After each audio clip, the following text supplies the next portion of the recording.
Olá, estamos de volta com Inteiro Teor, o programa que mantém você informado sobre as principais notícias e decisões do TRF da Primeira Região da Justiça Federal.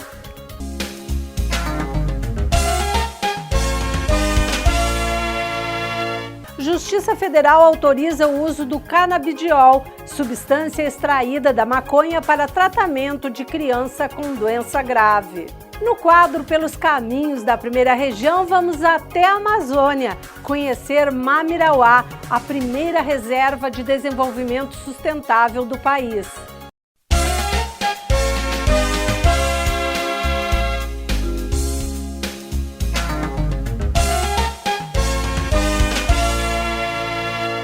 Justiça Federal determina que a Anvisa libere importação de medicamento à base de canabidiol, substância derivada da maconha, para uma criança com doença grave. Outros pais também estão recorrendo à Justiça para conseguir o medicamento.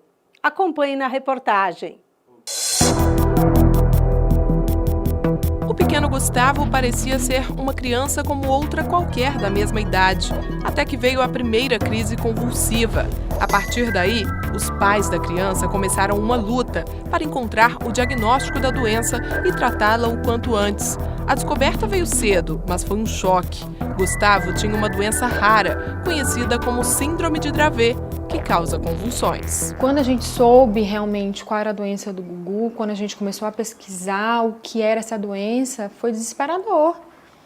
Porque tudo que eu lia era que ele não vive, ele não sobrevive, ele morre antes dos 6 anos, ou se ele sobreviver, ele vai ser muito sequelado.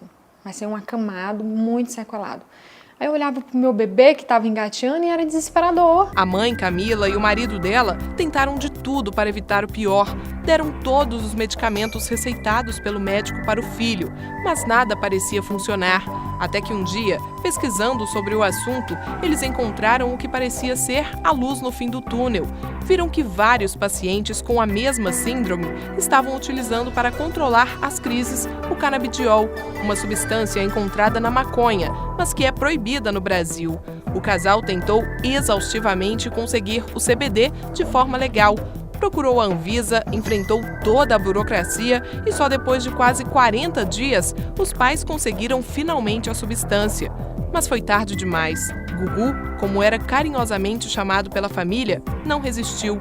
Após convulsionar por 12 horas seguidas, ele morreu antes que pudesse sentir de fato os efeitos do canabidiol.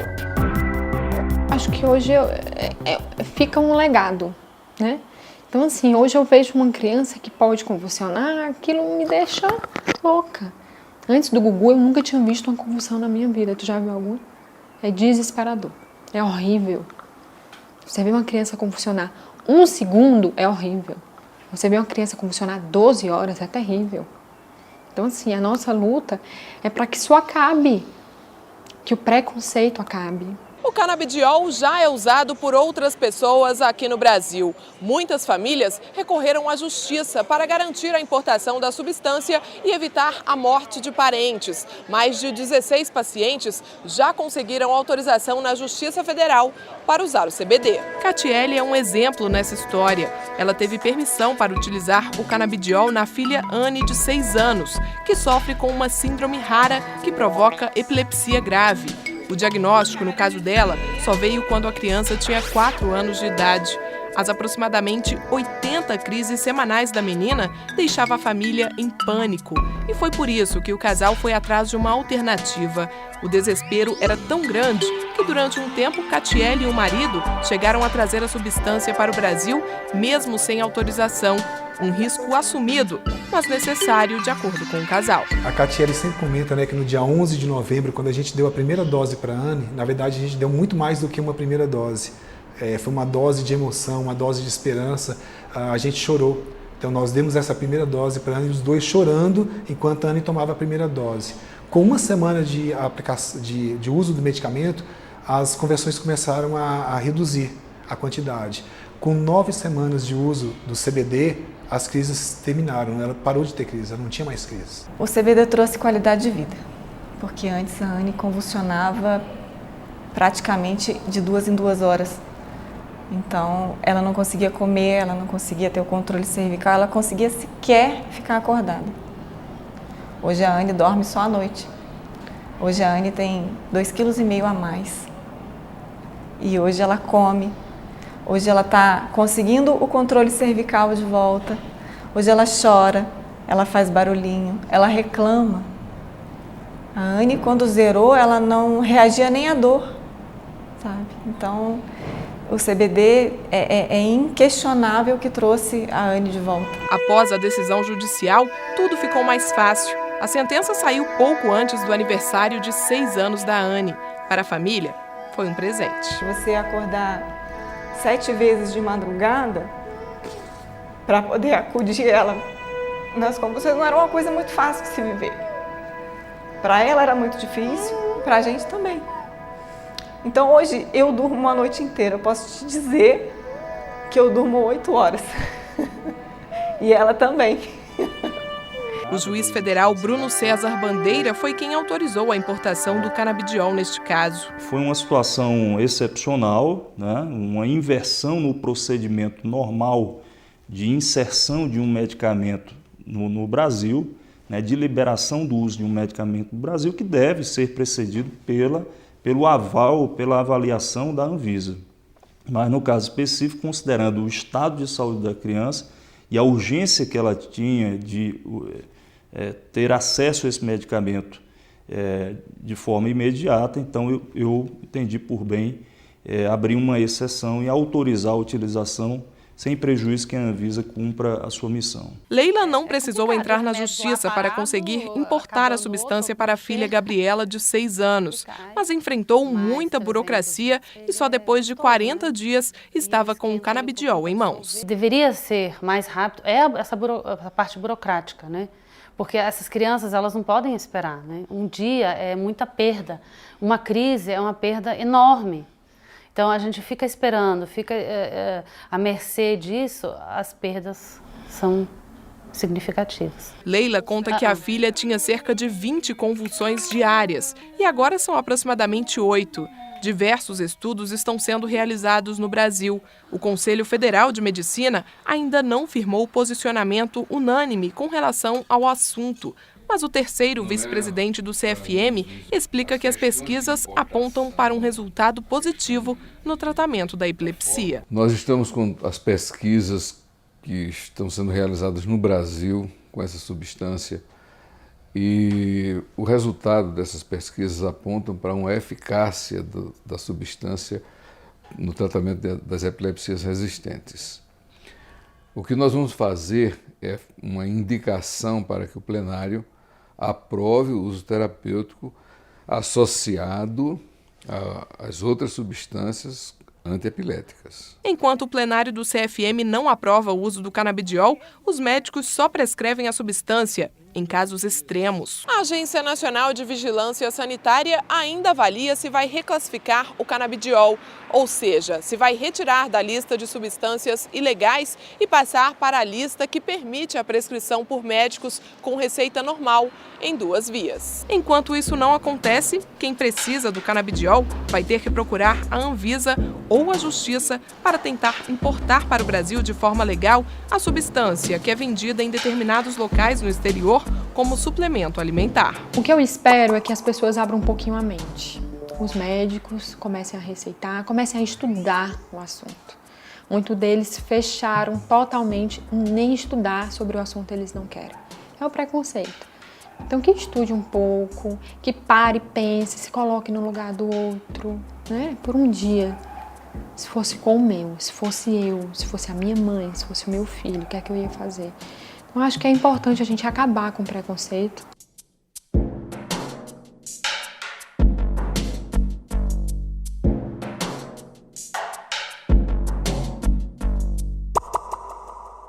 A Universidade Corporativa do Tribunal propõe uma reflexão sobre a gestão alinhada para resultados, que é uma ferramenta fundamental para a administração pública, na medida em que alinha diretrizes e objetivos estratégicos, metas e planos de ação.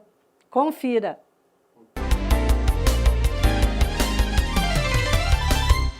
Olá! Hoje o tema é gestão para resultados. Ao realizar uma breve retrospectiva a partir das grandes escolas do pensamento estratégico, nós teríamos nos anos 60 uma predominância da chamada escola financeira, a escola onde os resultados eram muito focados em número e finanças. Nos anos 70, há uma evolução com elementos novos, como cenários, diferenciação, descontinuidades. E na década de 80, por sua vez, ela foi marcada pelas escolas da qualidade. Ao final da década de 90, começam a surgir escolas preocupadas com medição, e aí entra a gestão para resultados. A gestão para resultados é fundamentada basicamente em métricas, em indicadores. Então, para se ter uma ideia, aonde que a instituição se encontra em um determinado momento? Qual é a sua linha de base, a sua linha de referência? Quais são os resultados atuais? Qual é o objetivo maior a ser alcançado? Qual caminho será percorrido para alcançar esse objetivo maior, esse objetivo estratégico? Então, a chamada gestão para resultados é uma escola que veio para ficar, independentemente de modismos e de nomenclaturas que possam mudar daqui para frente. Por quê? Porque ela permite acompanhar os resultados intermediários ao longo do caminho assumido para se alcançar esse objetivo estratégico maior pretendido, e na medida do momento que há monitoramento, é possível haver correção, é possível se realizar pequenos ajustes ou totais reestruturações em prol de se assegurar um resultado, um objetivo maior pretendido. Bom, espero ter deixado aqui uma noção básica a respeito de gestão para resultados. O próprio TRF, a partir de 2009, alinhou todo o seu planejamento a partir de um mapa estratégico de objetivos, de metas, de projetos consistentes, onde cada projeto possui os seus indicadores específicos para que os objetivos maiores sejam alcançados. Esse é um importante passo não somente para o tribunal, mas para o país, que nos últimos anos tem galgado novos patamares no que tange à maturidade da gestão pública brasileira. Maiores informações, por favor, fiquem à vontade para fazer contato www.empconsulting.com.br. Até a próxima! Conheça um dos personagens responsáveis para garantir uma boa e eficiente prestação jurisdicional, o oficial de justiça. Já voltamos.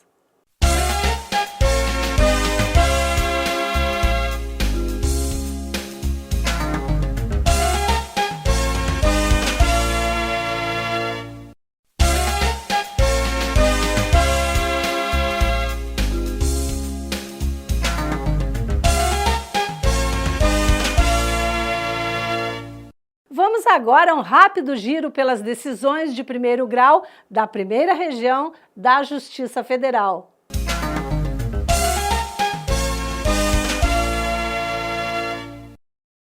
No Tocantins, a Justiça Federal condenou uma servidora pública do município de Aparecida do Rio Negro por receber indevidamente o benefício do programa Bolsa Família. A sentença foi proferida pelo juiz federal Adelmar Pimenta. De acordo com a ação penal, uma funcionária pública era autorizada a manejar o sistema informatizado CadÚnico e, nesse sistema, efetuou a renovação do cadastro dela para obter valor indevido mediante fraude. Em seu depoimento, a servidora confessou a autoria do delito e afirmou que recebeu o benefício de R$ 112 por mês durante 1 ano e meio, enquanto ocupava o cargo de servidora comissionada no município. Para a Justiça Federal, a conduta da condenada tem elevada culpabilidade por ter se aproveitado do cargo de encarregada dos cadastros do Bolsa Família para se incluir indevidamente no rol dos beneficiários. Ela foi condenada ao pagamento de R$ 5.000 e prestação de serviços à comunidade.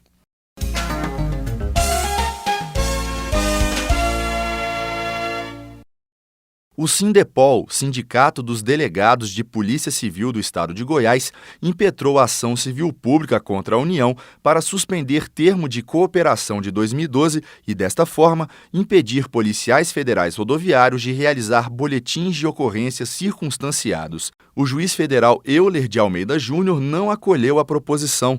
No entendimento do magistrado, o referido termo de cooperação não criou atribuição nova para a Polícia Rodoviária Federal, pois o Ministério Ministério da Justiça estabeleceu a competência da PRF por meio da Portaria 1357 de 2007. O magistrado citou jurisprudência de outros tribunais. Para ele, o termo de cooperação em questão confere agilidade, ao permitir que os policiais federais rodoviários elaborem termos e boletins de ocorrências nas rodovias e postos rodoviários, onde foram registrados as infrações e atos infracionais de menor poder ofensivo, com o imediato encaminhamento dos referidos atos formais ao Juizado Especial Criminal da comarca do local do fato. A função do oficial de justiça aparece em vários períodos históricos. No Antigo Testamento, há notícias de que o rei Davi nomeou 6.000 oficiais de justiça. Na atualidade, o oficial de justiça é um dos personagens essenciais para garantir uma eficiente atuação da Justiça Federal.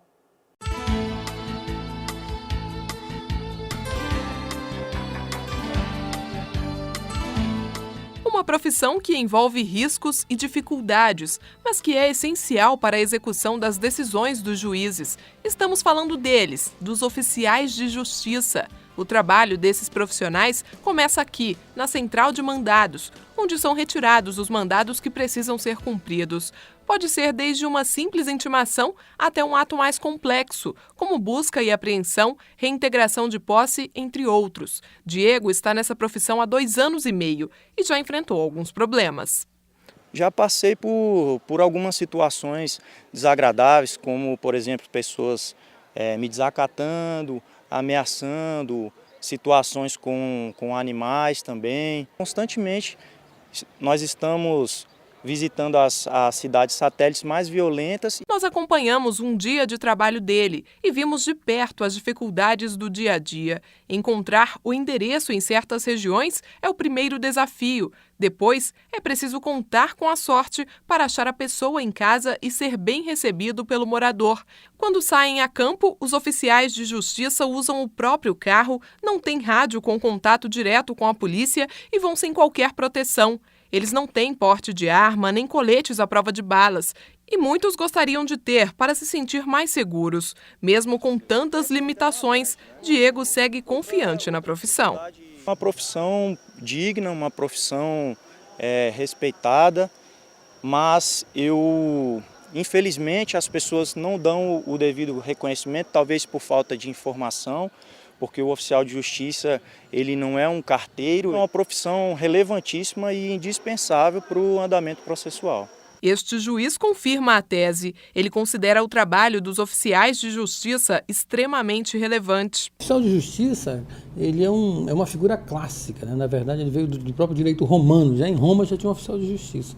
Na legislação portuguesa nossa, das ordenações também, o oficial de justiça continuou sendo essencial, porque há uma necessidade, em muitas situações, de um contato direto e seguro com a parte. Se engana quem pensa que oficial de justiça só leva notícia ruim. Diego tentou encontrar uma moradora para informar sobre um benefício do INSS que está à disposição dela, mas não havia ninguém em casa. Agora terá que voltar outro dia para tentar novamente, mas nada que desanime este profissional.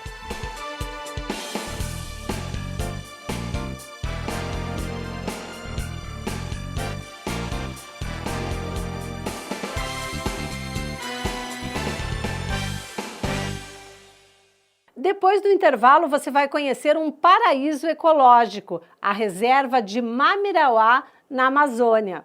Até já!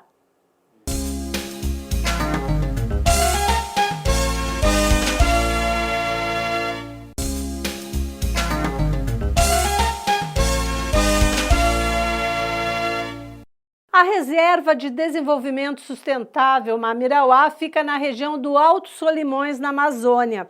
No quadro Pelos Caminhos da Primeira Região desta semana, fomos conhecer o programa de ecoturismo desenvolvido na reserva, com o objetivo de promover a conservação dos recursos naturais e a melhoria da qualidade de vida das populações locais.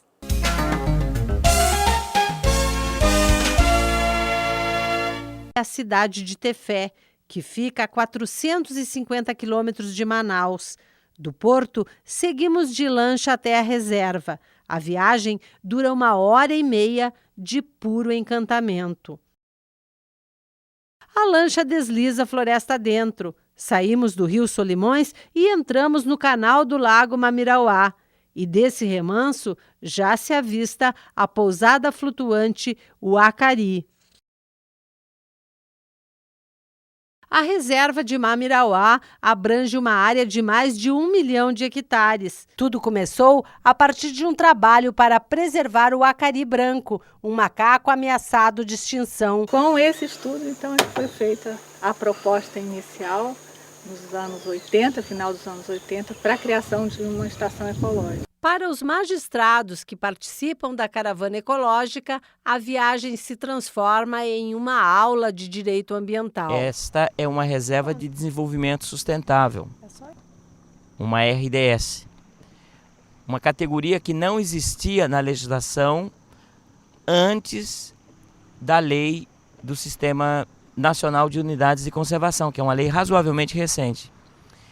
E o que é interessante é que ela foi criada pelo estado do Amazonas como uma categoria que, posteriormente, a lei federal, com base no exemplo daqui, veio a incorporar. Profissionalmente, como juiz federal, creio que não teria essa oportunidade de ver tantas demandas diversas, com tantas questões de importância, vamos dizer, mundial, como tem na região amazônica, desde as questões ambientais quanto as que envolvem os povos indígenas e a própria soberania nacional. A administração da pousada é feita em parceria com a comunidade local, que fornece o peixe, a mão de obra e participa dos lucros. Uma preocupação frequente de quem entra na selva é com a grande quantidade de mosquitos. Alguns são transmissores da malária, por isso as cabanas foram construídas com telas de proteção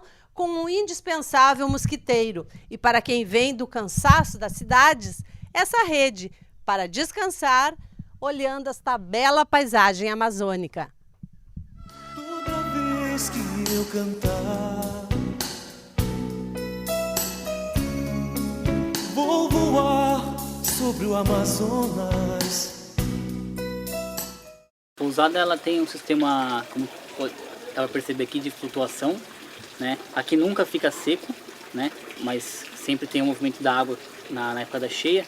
Então ela recebe embaixo, é colocada embaixo uma planta chamada sacu, né? É a única madeira na região que é capaz de fazer, de suportar a casa de modo que fique flutuando. A cheia castiga os ribeirinhos. As pequenas casas de madeiras erguidas em palafitas se encontram alagadas.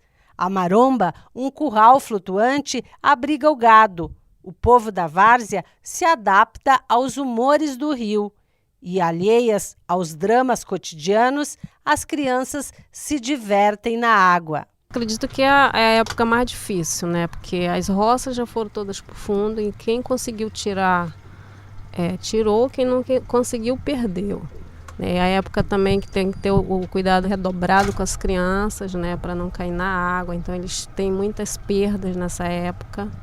E a época mais difícil também para ter o peixe. Durante o período da seca, de setembro a fevereiro, as trilhas na floresta são feitas a pé. De maio a julho, que é o período das cheias, as trilhas são feitas em pequenas canoas. Nós estamos fazendo uma dessas trilhas às 5 da manhã, que é a hora que os bichos da floresta estão acordando. O rugido que se espalha por toda a floresta é um aviso do macaco guariba. O bando já está em pé e não quer ser incomodado. Mamirauá é um mundo de água, céu e floresta. A cada momento uma surpresa.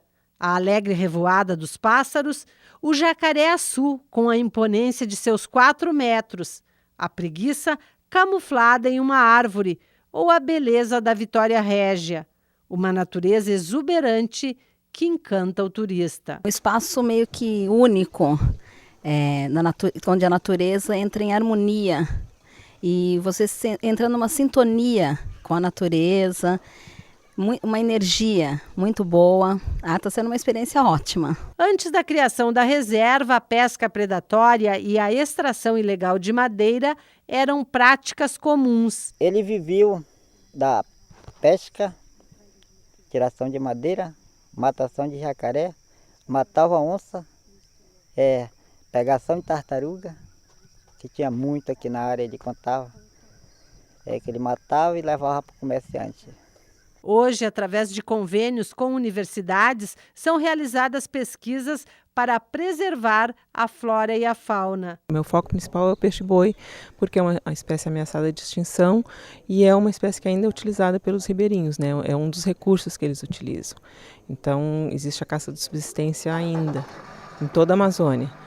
E existe uma preocupação, né? Porque é uma espécie de reprodução muito lenta, de que ela não consiga suportar o nível de retirada que está acontecendo. Acompanhamos a instalação de um sistema integrado de monitoramento ambiental pelo Instituto Nacional de Pesquisas Espaciais. O meu objetivo é usar esse sistema para obter informações sobre o lago, para relacionar essas informações com dados de satélite, com imagens de satélite, que também é a área de atuação do INPE, de modo a ajudar as pessoas que trabalham, que estão interessadas, por exemplo, na ecologia do pirarucu, na ecologia do peixe-boi, aspectos de conservação e manejo da região, possam usar essas informações para ajudar a esse manejo da reserva. Hora de fazer o caminho de volta. Nos despedimos da floresta e de seus sons, da comunidade ribeirinha, dos pássaros que em alegre revoada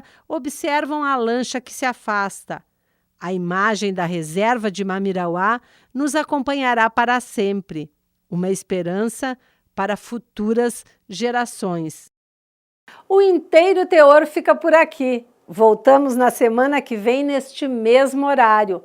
Participe do nosso programa enviando sugestões pelo e-mail inteiroteor@trf1.jus.br. Confira também nosso programa no portal do Tribunal, trf1.jus.br. Até um próximo encontro.